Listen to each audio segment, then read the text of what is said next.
Hello everyone, in today's video we're going to be doing an art tutorial or / art study of my own artwork. Happy New Year's, and let's get into the video. So first off, I like to sketch first and then I do the line art thin coloring like most other people do. And today we're doing two characters from the Amazing Digital Circus, which are Jax and Gangle. So usually in my artwork I like to make my characters, the characters I'm drawing way more round than they actually are, as you can tell in most of my artwork. And the chins or their jawlines are way more pointier. Sometimes when I'm sketching, this is the part where I usually struggle the most because I have to imagine it out, what the characters in the situation, what they are doing. So in this one, I wanted to give Jax more of a snarky look or a devious or mischievous look, and Gangle on the side is going to be more confused and very annoyed. So I like to do when I'm sketching is I like to add shading because it helps me know where I'm going to be coloring the darkest colors and my lightest colors are going to be at. And I usually like sketching, but yet again it's the hardest part for me. And when I'm usually doing bodies, I usually do rectangles or squares. Sometimes I like to do circles for some specific ones. And now we're going to be doing Gangle now. And yet again, you can see I like to make the jawline more sharp than the rest of the body is very more round. And as you can see here, I was clearly struggling with drawing Gangle because sometimes that happens to me when I'm drawing specific characters. Like Gangle, Zuba was another one hard for me to draw.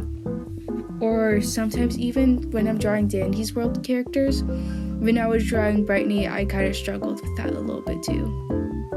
But it's okay though. At the end, I usually learn how to do the shapes. And you guys are wondering, how do you do the shapes of the characters? I usually like to imagine it in my head what the shapes are, so that will help me with doing stuff because I can't really imagine the characters doing something. That's how my brain works. I just see shapes, I just put it on paper, and then I just do it. And when I'm usually doing eyes, I like to make them very round. Sometimes I can make them very pointy, but that's usually sometimes though. And as you can see here, when I do my facial expressions, they're very obvious of what they're trying to say. Not really what they're trying to say, but what they're expressing. You can already tell that Gangle looks annoyed and Jax is smirking or grinning already when the thing isn't fully really done yet. And how I express these way more is by adding more lines towards the eyebrows and towards the mouth. For me personally, Gangle's body was kind of hard to draw because I had to imagine okay, how would their body look like? How would it look like personally, because they're made out of ribbon, so of course that's a little bit more different. And I had to look up references online of Gangle and Jax, just from the show, not fan art or anything like that. And it was way more easier for me to understand. Sometimes I like to look up models of the characters that I'm usually drawing. So another thing that I do while sketching is perspective of who's going to be in front and who's going to be in back, because you obviously know sometimes you have to do that to separate the characters more. And it was kind of okay, it's either this character or that character. I personally chose Jax to be in front because in that one scene he was kind of in front of Gangle, kind of be rude. I think that's how I remember the episode. Sometimes I remember things wrong, but it's okay though. Sometimes even me drawing who's gonna be in front is difficult for me. As you can see, my arm looked a little bit wonky. but it'll be okay though because I do fix it later, because I like to skip around when I'm sketching, and it helps me like figure out what I'm doing. And you can see that I just fixed it up later because I realized what I did wrong. Anyways, now let's get into the line art. So the line art is what I usually use is I use Sharpie products usually, or I use True Red pen.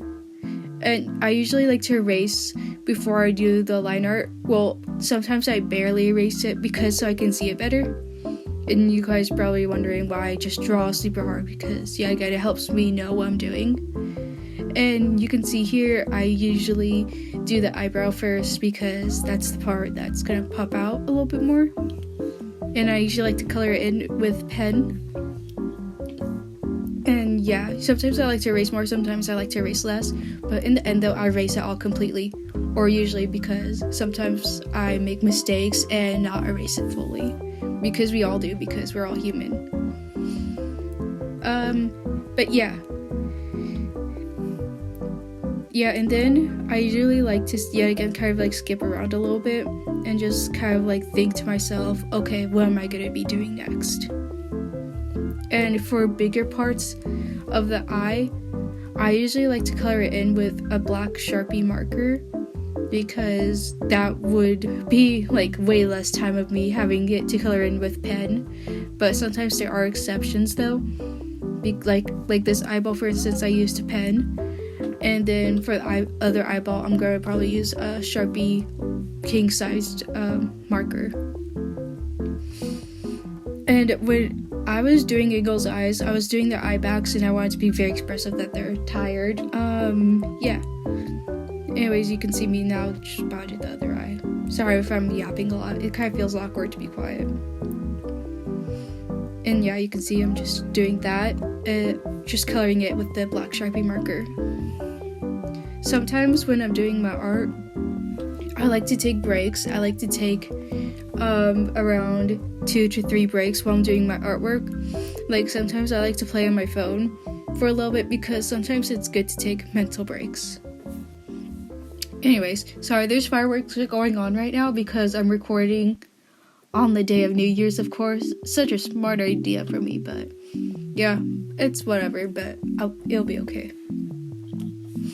As you can see here, what I do is I like to make small lines, kind of like a manga style or anime style, of just doing small lines for more shading, because that helps me know what I'm doing. And sometimes when I'm doing that, I like to really make the next pop off as well, like little scribbles and stuff with more darker lines. And yeah, that's kind of what I do. I'm sorry again if I'm yapping a lot. I'm just trying to think of stuff to say because I'm in a room by myself. Total no noise or anything. It's just me talking.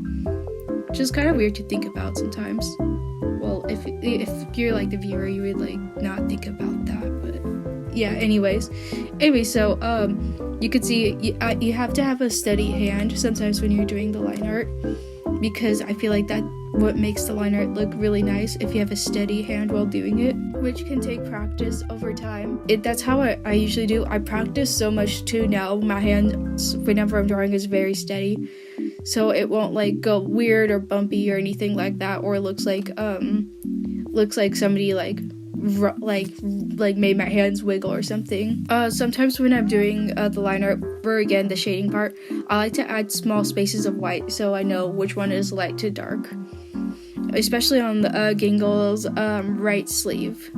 You can see that little line of whiteness there, which kind of helps me know what I'm doing.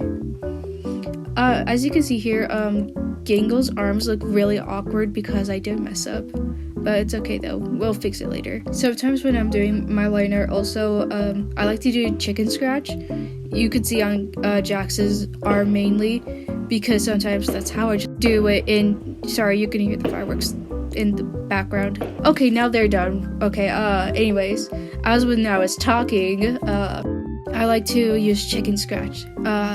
when I'm doing my liner, but it's very distinct though, so you can't really tell that I did that. Which people could say that chicken scratching is bad, but personally I like doing it because it just makes it way more fun for me as an artist, of course.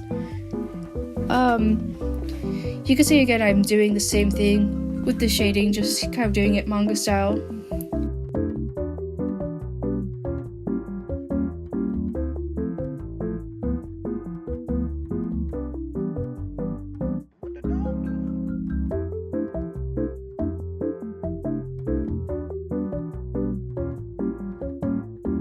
And you can see here where I actually do the scribble line thing, which I talked about earlier, I think. And it makes the neck pop out way more. And you can see that big little chunk on the line. Sorry if I'm not using the correct words to say it. It's just like that's how I think of it. For the end or the final part, I like to use a big Sharpie marker. Well, at the very end, after my coloring, I like to make a big outline around it with the Sharpie king size marker. Oh my gosh, there's so many fireworks.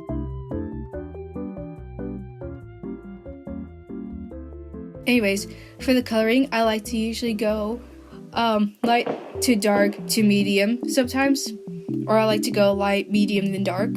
And I like to usually do strokes because it makes it way more fun, kind of like chicken scratching or cross hatching. Why did I say chicken hatching? But no, cross hatching, just cross hatching.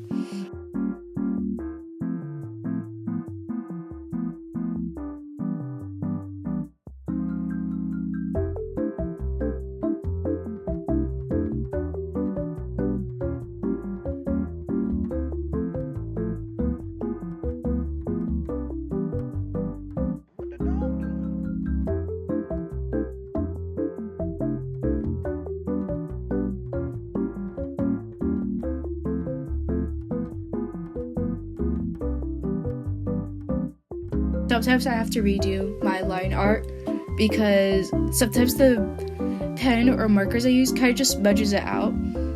And if you're wondering why I use to color for my eyes, because a lot of people like how I shade my eyes, is I usually like to go for green grays. Those are like the hitters for whenever doing anything, or blue grays. Those are really good choices. And as you can see here, I just usually use alcohol markers, but I usually use mixed medians. Oh my gosh, I'm way too awkward. Like I like to use RR text markers, Uhu markers, World Cup markers. I also like to use Posca markers. I don't know if I already said that, but I'm gonna say it anyways. And just random alcohol markers. Yeah, I just kind of do that for the rest of the video of me just going light to very dark. Sometimes even when I'm doing shading, I like to use the fine tip part of the marker because it makes it look really good. And I usually like to go really dark when I'm using the fine tip. And for the background, I like to use colors that like kind of like incorporate with the character. I usually like to do for the background, I like to use Posca markers and alcohol markers again. And I like to make the colors kind of like go with the characters. Like I kind of used a lot of like fast food colors because that's like something I like to usually do with characters. Like I like to make the colors look like they go well with the character. Like kind of like how I put it to French fries in the background. They kind of look awkward, but I like them still. And as you guys can see, I also like to put a bunch of shapes in my backgrounds or random line strokes because I like how chaotic it feels. It makes it feel really nice afterwards. Anyways, I wanted to say thank you for everyone for watching my video, and thank you for supporting me throughout everything. I'm sorry this video was so delayed, and thank you again. Anyways, bye.